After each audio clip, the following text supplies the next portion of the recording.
Hello everyone, welcome back to my channel. আশা করি সবাই খুব ভালো আছেন। কীরকম ঠান্ডা পড়েছে, দারুণ ঠান্ডা পড়েছে তাই না? কলকাতায় তো মারাত্মক ঠান্ডা কালকে থেকে। তো আজকে আমি যে রেসিপিটা শেয়ার করব সেটা কিন্তু এইরকম শীতের জন্য একদম পারফেক্ট রেসিপি, শীতকালের ব্রেকফাস্ট রেসিপি। এবার বলবেন যে শাকের ঝোল শীতকালের ব্রেকফাস্ট রেসিপি, একদমই তাই। শীতকালে সকালবেলা রোদ্দুরের মধ্যে বসে গরম গরম ভাতের সাথে এইরকম যদি একটা তরকারি থাকে তাহলে কিন্তু ব্রেকফাস্ট জমে যাবে।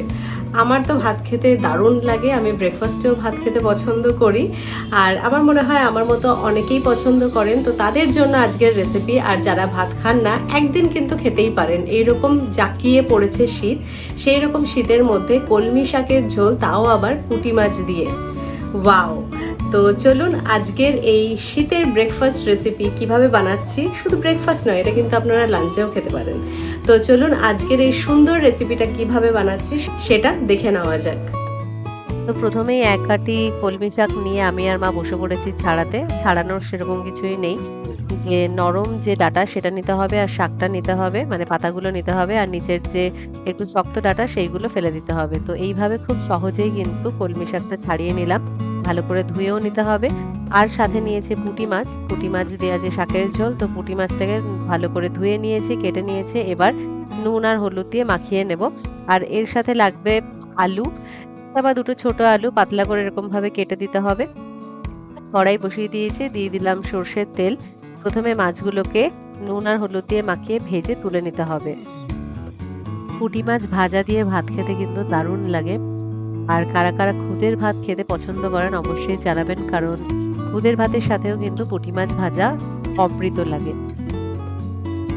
তো এই যে মাছগুলো কিন্তু এপিটোপিট করে আমি ভালো করে ভেজে নিচ্ছি। ভেজে নিয়ে এটা আলাদা করে আমি তুলে রাখবো, তারপরে বাকি রান্নাটা শুরু করব।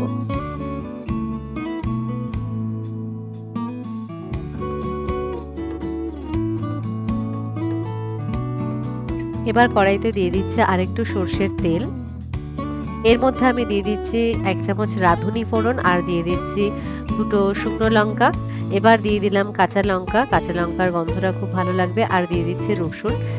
রসুনটা একটু বেশি করে দিতে হবে, 8 থেকে 10 কোয়া দেবেন। রসুন দেওয়ার পরপরই আমি দিয়ে দিলাম আলু। আলুটা দিয়ে একটু নুন আর হলুদ দিতে হবে, দিয়ে আলুটা ভালো করে ভেজে নিতে হবে। একদম পাতলা পাতলা করে কাটা, তো ভাজতে খুব বেশি সময় লাগবে না। তো এই যে একটু সময় নিয়ে আলুটা ভেজে নিয়ে এর মধ্যে দিয়ে দিচ্ছি জল।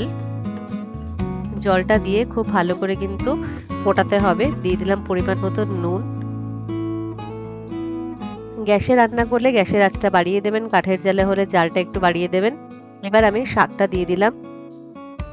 শাকটা কিন্তু আমি একদমই কাটিনি, গোটা গোটাই রয়েছে, কারণ খুব তাড়াতাড়ি নরম হয়ে যাবে, একদম কচি। তো এই যে এবার আমি ভালো করে এটা একটু নাড়াচাড়া করে দিচ্ছি। ভালো করে ফোটাতে হবে, তারপরে মাছটা অ্যাড করব। তো বেশ ভালো করে ফোটাতে হবে, শাকটা নরম হয়ে যাবে, আলুটাও সিদ্ধ হয়ে যাবে, ঝোলটাও একটু কমে আসবে। এবার আমি দিয়ে দিচ্ছি মাছ। রান্নাটা আমাদের প্রায় হয়ে গেছে। এরকম গরম গরম শাকের ঝোল দিয়ে শীতকালের সকালে ভাত নিয়ে বসে পড়লে না অমৃত লাগবে, ব্রেকফাস্টে অসাধারণ লাগবে। কার কার আমার মতো ভাত খেতে পছন্দ করে তারা ব্রেকফাস্টে অনায়াসেই এরকম রেসিপি নিয়ে বসে পড়বেন, আর আমার কথা মনে করবেন যে এত সুন্দর রান্নাটা আমি দেখিয়েছি। আশা করি অনেকেই আপনারা এইভাবে খান, কিন্তু অসাধারণ লাগে তাই না? তো এই যে আমাদের রান্নাটা কিন্তু হয়ে গেছে, এবার নামিয়ে নিই। তো সুন্দর আমি থালার উপরেই আমি বেড়ে নিচ্ছি, কারণ এরপরেই আরেক থালা ভাত নিয়ে বসে পড়বো আমরা। তো রান্নাটা আমাদের রেডি। তো এবার আপনারাই বলুন, দেখে জিভে জল এলো কিনা কাঠের জালে এইরকম পুঁটি মাছ দিয়ে কলমি শাকের ঝোল। ওয়াও! খেতে কিন্তু দুর্দান্ত হয়েছিল। কোনো রকম কোনো মশলা কিন্তু আমি ব্যবহার করিনি। রান্নার আসল টেস্ট তখনই আসে যখন মশলা কম ব্যবহার করা হয়। আর এইরকম দেশি মাছ থাকলে বা এরকম সুন্দর শাক থাকলে কোনো মশলার কিন্তু কোনো দরকারই হয় না।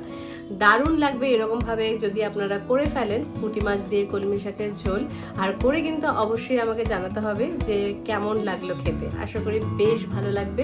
তো আজকের রেসিপি যদি ভালো লেগে থাকে ভিডিওটিকে লাইক করবেন, শেয়ার করবেন, আমার চ্যানেলটিকে সাবস্ক্রাইব করবেন। এইরকম আরও জনপ্রিয় রেসিপির সাথে চলে আসবো পরের ভিডিওতে। সবাই খুব ভালো থাকবেন।